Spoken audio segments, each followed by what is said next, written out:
Okay, so iQOOൻ്റെ ഈ iQOO 90ൽ കിഡിലൻ gaming performance ആണ് കിട്ടുന്നത് എന്ന് ഞാൻ എടുത്ത് പറയേണ്ട ആവശ്യമില്ല. ഫസ്റ്റ് ഓഫ് ഓൾ iQOOൻ്റെ ഫോണാണ്, പിന്നെ ഫ്ലാഗ്ഷിപ്പ് ലെവൽ ചിപ്സെറ്റ് ഒക്കെ വരുന്നുണ്ട്.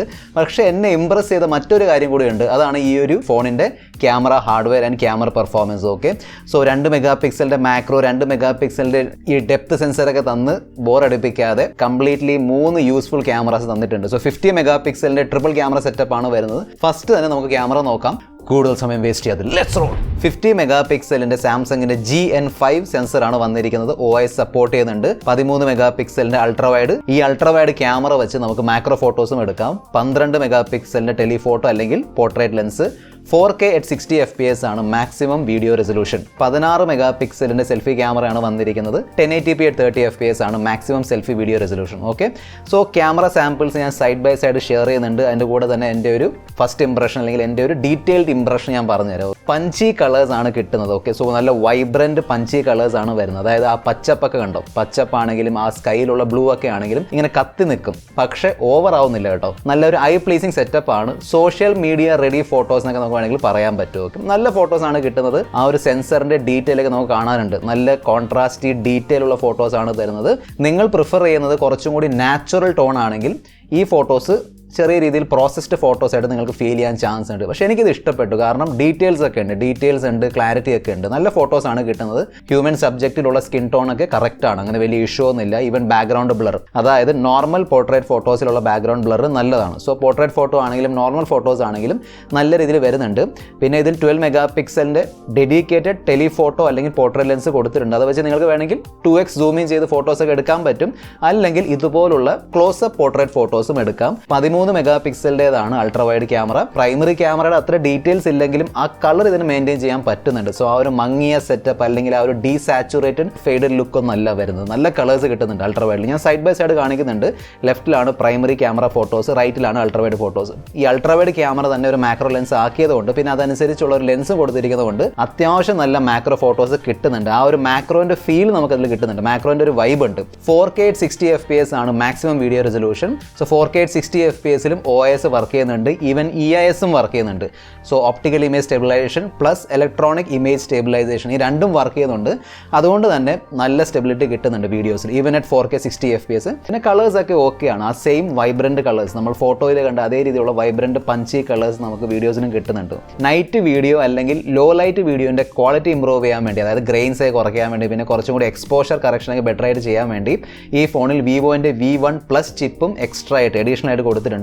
സോ ഈ ചിപ്പ് ക്യാമറ പെർഫോമൻസിലും പിന്നെ ഗെയിമിംഗ് പെർഫോമൻസിലും രണ്ടിലും യൂസ് ആവുന്നുണ്ട് എന്നാണ് iQOO പറഞ്ഞിരിക്കുന്നത്. ഓക്കെ, സോ അത് കാണാനുണ്ട്. നല്ലൊരു ലോ ലൈറ്റ് അല്ലെങ്കിൽ നല്ലൊരു നൈറ്റ് പെർഫോമൻസ് ഇവിടെ കിട്ടുന്നുണ്ട്. ഈ 3 ക്യാമറകളും നൈറ്റ് മോഡ് സപ്പോർട്ട് ചെയ്യുന്നുണ്ട്. സോ ടെലിഫോട്ടോ ആണെങ്കിലും പ്രൈമറി ആണെങ്കിലും അൾട്രാവൈഡ്, അതായത് അൾട്രാവൈഡ് അല്ലെങ്കിൽ മാക്രോ ആണെങ്കിലും ഈ 3 ക്യാമറകളും നൈറ്റ് മോഡ് സപ്പോർട്ട് ചെയ്യുന്നുണ്ട്. സോ നിങ്ങൾക്ക് ലോ ലൈറ്റിലും അത്യാവശ്യം നല്ല ടെലിഫോട്ടോ ആൻഡ് മാക്രോ അല്ലെങ്കിൽ അൾട്രാവൈഡ് ഫോട്ടോസ് ഒക്കെ എടുക്കാൻ പറ്റും. 16 മെഗാ പിക്സലിലെ സെൽഫി ക്യാമറ പെർഫോമൻസ് നല്ലതാണ്. വിവോൻ്റെ ആ ഒരു ക്യാമറ പ്രോസസ്സിംഗ് ഉണ്ടല്ലോ, അത് തന്നെയാണ് iQOO അഡോപ്റ്റ് ചെയ്തിരിക്കുന്നത്. അതുകൊണ്ട് ആ ലെവലിലുള്ള ഒരു സെൽഫി ക്യാമറ പെർഫോമൻസ് ഇവിടെ കിട്ടുന്നുണ്ട്. ഒരു കാര്യം എന്നെ നിരാശപ്പെടുത്തി, അതാണ് selfie video. Again 1080p at 30 FPS ആണ്.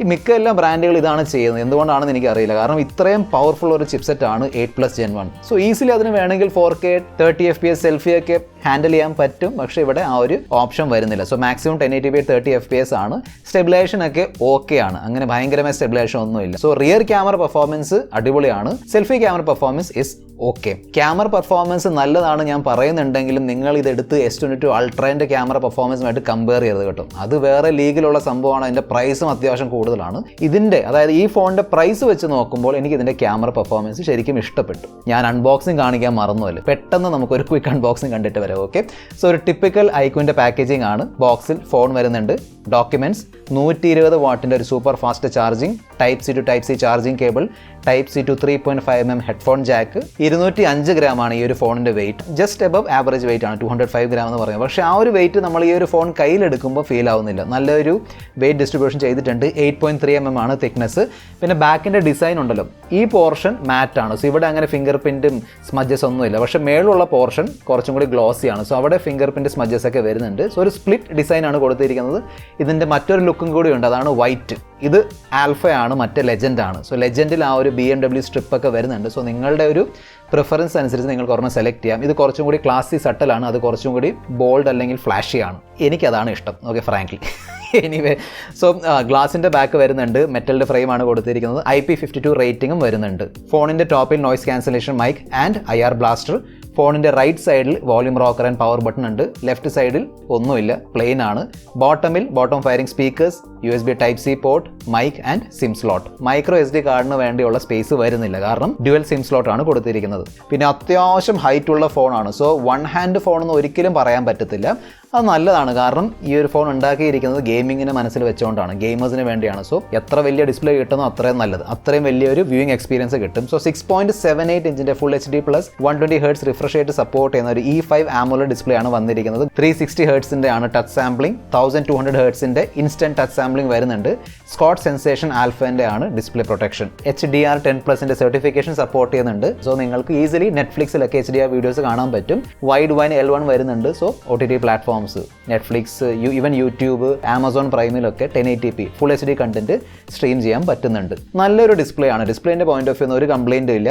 ഈവൻ ബെസൽസും അത്യാവശ്യം കുറവാണ്. ആ ഒരു AMOLED ഡിസ്പ്ലേയുടെ കളേഴ്സ് ഒക്കെ ഇവിടെ കിട്ടുന്നുണ്ട്. പഞ്ചി കളേഴ്സ് ഒക്കെ വരുന്നുണ്ട്, ഡീപ്പ് കോൺട്രാസ്റ്റ് ഒക്കെ ഉണ്ട്. ഡ്യുവൽ സ്റ്റീരിയോ സ്പീക്കേഴ്സിൻ്റെ ഓപ്ഷൻ വരുന്നുണ്ട്. അത്യാവശ്യം നല്ലൊരു സൗണ്ട് ക്വാളിറ്റി, ഓഡിയോ ഔട്ട്പുട്ട് ക്വാളിറ്റിയും കിട്ടുന്നുണ്ട്. ഡിസ്പ്ലേൻ്റെ ബ്രൈറ്റ്നസ് ഓക്കെ ആണ്, അങ്ങനെ വലിയ അതിഭയങ്കരമായ ഈ പടക്കൂറ്റൻ ബ്രൈറ്റ്നസ് ഒന്നും വരുന്നില്ല. പക്ഷേ ഇനഫ് ബ്രൈറ്റ്നസ് ആണ്, ഇൻഡോർ ആൻഡ് ഔട്ട്ഡോർ യൂസിന് വേണ്ടി ഇനഫ് ആണ്, അങ്ങനെ വലിയ ഇഷ്യൂ ഒന്നുമില്ല. ഫോണിൽ ഹെഡ്ഫോൺ ജാക്ക് കൊടുത്തിട്ടില്ല, അത് ഈ പ്രൈസ് റേഞ്ചിൽ ഒരു ഫോണിലും വരുന്നില്ല ഇപ്പം. പക്ഷേ ബോക്സിൽ ആ ഒരു കൺവേർട്ടർ ഉണ്ടല്ലോ, Type-C to 3.5mm headphone jack converter അവർ കൊടുത്തിട്ടുണ്ട്. ഫോണിൽ കൊടുത്തിരിക്കുന്ന in display fingerprint scanner ആണെങ്കിലും ഫേസ് അൺലോക്കിൻ്റെ ഫീച്ചർ ആണെങ്കിലും രണ്ടും നല്ലോണം വർക്ക് ആവുന്നുണ്ട്, ഇഷ്യൂ ഒന്നുമില്ല. പിന്നെ ഒരു ഗെയിമിംഗ് ഓറിയന്റഡ് ഫോൺ ആയതുകൊണ്ട് ഡ്യുവൽ X-ആക്സിസ് ലീനർ മോട്ടർ കൊടുത്തിട്ടുണ്ട്. സോ ഇതിൻ്റെ ഹാപ്റ്റിക് ഫീഡ്ബാക്ക് എക്സ്പീരിയൻസ് നല്ലതാണ് എന്ന് ഞാൻ പ്രത്യേകിച്ച് പറയേണ്ട ആവശ്യമില്ല. പിന്നെ നമുക്ക് വേണമെങ്കിൽ ആ ഒരു വൈബ്രേഷൻ ഉണ്ടല്ലോ, അതിൻ്റെ അളവൊക്കെ കൂട്ടുകയും കുറയ്ക്കുകയും ചെയ്യാൻ പറ്റും. അങ്ങനെ സ്ലൈഡർ ഒന്നുമില്ല, പക്ഷേ off, low, medium, high options ആയി കൊടുത്തിട്ടുണ്ട്. ഞാൻ ഹൈയിലാണ് ഇട്ട് നോർമലി ഉപയോഗിക്കാറുള്ളത്. 8GB 12GB ആണ് രണ്ട് റാം വേരിയൻസ്, 128GB 256GB ആണ് രണ്ട് storage variance. LPDDR5 UFS 3.1 storage ഒക്കെ കൊടുത്തിട്ടുണ്ട്. എക്സ്റ്റൻഡഡ് റാമിൻ്റെ ഫീച്ചറും വരുന്നുണ്ട്. ക്വാൾകോമിൻ്റെ ദി മോസ്റ്റ് പവർഫുൾ ചിപ്സെറ്റ് ആയ ക്വാൾകോം സ്നാപ്ഡ്രാഗൺ 8+ Gen 1 ചിപ്സെറ്റ് ആണ് വന്നിരിക്കുന്നത്. 10 ലക്ഷത്തിൽ മേളിൽ, അതായത് ഏകദേശം 11 ലക്ഷത്തിൻ്റെ AnTuTu സ്കോർ ഇവിടെ കിട്ടുന്നുണ്ട്. 4 നാനോമീറ്റർ ചിപ്സെറ്റ് ആണ്, 3.19 GHz ആണ് ടോപ്പ് ക്ലോക്ക് സ്പീഡ്. 9 5G ബാൻഡ്സിൻ്റെ സപ്പോർട്ട് ഇവിടെ കൊടുത്തിട്ടുണ്ട്. സ്നാപ്ഡ്രാഗൺ 8 Gen 1 വെച്ച് കമ്പയർ ചെയ്യുമ്പോൾ 8+ Gen 1 ഉണ്ടാക്കിയിരിക്കുന്നത് TSMCയുടെ ഫൗണ്ടറിയിലാണ്. 8 Gen 1 സാംസങ് ഫൗണ്ടറി ആണ്, അതുകൊണ്ട് തന്നെ അതിൽ കൂടുതൽ ഹീറ്റിംഗ് ഇഷ്യൂ, ത്രോട്ട്ലിംഗ് ഇഷ്യൂ ഒക്കെ ഉണ്ടായിരുന്നു എന്നാണ് പറഞ്ഞു വരുന്നത്. ഓക്കെ, 8+ Gen 1-ൽ ഞാൻ ഹീറ്റിംഗ് ഇഷ്യൂ ഒന്ന് ഫേസ് ചെയ്തില്ല. അതായത് ഞാൻ കുറേ നേരം ഗെയിം കളിച്ച് നോക്കിയിട്ടുണ്ടായിരുന്നു, വാം ആവുന്നുണ്ട് കേട്ടോ, അതെന്തായാലും ആവും, കാരണം BGMI ഒക്കെ ഹെവി ഗെയിമാണ്, വാം ആവുന്നുണ്ട്. പക്ഷേ അങ്ങനെ ഓവർ ഹീറ്റിംഗ് ഇഷ്യൂ അല്ലെങ്കിൽ അത് കാരണമുള്ള ത്രോട്ട്ലിംഗ് ഒന്നും ഞാൻ ഫേസ് ചെയ്തില്ല. 90 FPS വരുമോ ഇല്ലയോ എന്ന് അറിയില്ല. iQOOൻ്റെ സൈഡിൽ നിന്ന് അങ്ങനെ ഒഫീഷ്യൽ അനൗൺസ്മെന്റ് ഒന്നും വന്നിട്ടില്ല, അതായത് ഫ്യൂച്ചറിൽ 90 FPS വരുമെന്ന് പറഞ്ഞുകൊണ്ടുള്ള ഒരു അനൗൺസ്മെന്റ് ഒന്നും iQOOൻ്റെ സൈഡിൽ നിന്ന് വന്നിട്ടില്ല. 60 FPS വളരെ സ്മൂത്ത്ലി ആണ് റൺ ആവുന്നത്, വളരെ സ്മൂത്ത്ലി. ഈവൻ HDR എക്സ്ട്രീം എടുത്ത് കളിച്ചാലും നല്ല ഗെയിം പ്ലേ എക്സ്പീരിയൻസ് ആണ് കിട്ടുന്നത്. അതുകൊണ്ടാണ് ഞാൻ പറഞ്ഞത് 90 FPS കൂടെ വന്നാൽ പൊളിക്കും, അടിപൊളിയായിരിക്കും. പക്ഷേ വി ഡോണ്ട് നോ. വിവോൻ്റെ V1+ ചിപ്പ് കൊടുത്തിട്ടുണ്ട്. ആ ചിപ്പ് ഉപയോഗിച്ചാണ് ഇതിൻ്റെ അത് കുറേ SDR to HDR പിന്നെ ബെറ്റർ ഫ്രെയിം റേറ്റ്സ് ഒക്കെ തരുന്നത് എന്നാണ് വിവോ പറയുന്നത്. പിന്നെ iQOO ഫോൺസിൽ കണ്ടുവരുന്ന ആ ഒരു ഗെയിം മോഡൊക്കെ ഇവിടെ കൊടുത്തിട്ടുണ്ട്. അതായത് ആ ഒരു മോൺസ്റ്റർ ടച്ച് ഒക്കെ ഉണ്ടല്ലോ, രണ്ട് സൈഡിന് വേണ്ടി രണ്ട് പ്രത്യേകം ബട്ടൺസ്, പിന്നെ ഈ വൈബ്രേഷൻ, ഹാപ്റ്റിക് ഫീഡ്ബാക്ക് ഒക്കെ ഇവിടെ കൊടുത്തിട്ടുണ്ട്. വോയിസ് ചേഞ്ചറിൻ്റെ ഫീച്ചർ എല്ലാം നോർമലി ഒരു ഗെയിം മോഡിൽ വരുന്ന എല്ലാ ഫീച്ചേഴ്സും ഇവിടെ കൊടുത്തിട്ടുണ്ട്. Out of the box Android 12 ആണ് വിത്ത് fun touch OS 12. 2 ഇയേഴ്സിൻ്റെ OS update promise ചെയ്തിട്ടുണ്ട് വിത്ത് 3 years of security updates. Okay, ചില ബ്ലോട്ട്വെയർസ് ഒക്കെ വരുന്നുണ്ട്, അതായത് ഈ ഫോൺ പേ, ലിങ്ക്ഡിൻ, പിന്നെ ഫേസ്ബുക്ക് പോലുള്ള ബ്ലോട്ട്വെയർസ് ഒക്കെ വരുന്നുണ്ട്.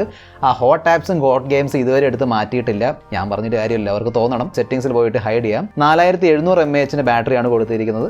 120 വാട്ടിൻ്റെ സൂപ്പർ ഫാസ്റ്റ് ചാർജിങ് സപ്പോർട്ട് ചെയ്യുന്നുണ്ട്. സോ 4700 mAh ബാറ്ററി, പിന്നെ ഒരു ഗെയിമിംഗ് ഫോൺ പ്ലസ് ഇത്രയും പവർഫുള്ളായ ചിപ്സെറ്റ്. സോ തീർച്ചയായിട്ടും ഒരു 1 day ഫോൺ എന്ന് പറയാൻ പറ്റും. മോഡറേറ്റ് അല്ലെങ്കിൽ നോർമൽ യൂസിലൊക്കെ 1 day പോകും. അത്യാവശ്യം ഗെയിമിംഗ് ഒക്കെ നിങ്ങൾ ചെയ്യുന്നുണ്ടെങ്കിൽ അതെന്തായാലും ചെയ്യുമല്ലോ ഈ ഫോണിൽ. സോ 3-4 മണിക്കൂറൊക്കെ ചെയ്യുന്നുണ്ടെങ്കിൽ ഒന്നോടെ ചാർജ് ചെയ്യേണ്ടി വരും ഫോർ ഷുവർ. വെറും 20 മിനിറ്റ് കൊണ്ട് നിങ്ങൾക്ക് ഈ ഒരു phone completely 0 to 100% full charge ചെയ്യാൻ പറ്റും. ഫോണിൽ IR ബ്ലാസ്റ്റർ കൊടുത്തിട്ടുണ്ട്. Wi-Fi 6, Bluetooth 5.3 ഒക്കെ സപ്പോർട്ട് ചെയ്യുന്നുണ്ട്. കാരിയർ അഗ്രിഗേഷൻ്റെ ഫീച്ചർ ഉണ്ട്. And SAR value is under limit. ഈ ഫോണിൻ്റെ ഒഫീഷ്യൽ ലോഞ്ചിന് മുന്നേ ആണ് ഞാൻ ഷൂട്ട് ചെയ്യുന്നത്. സോ എനിക്ക് കറക്റ്റ് പ്രൈസ് അറിയില്ല.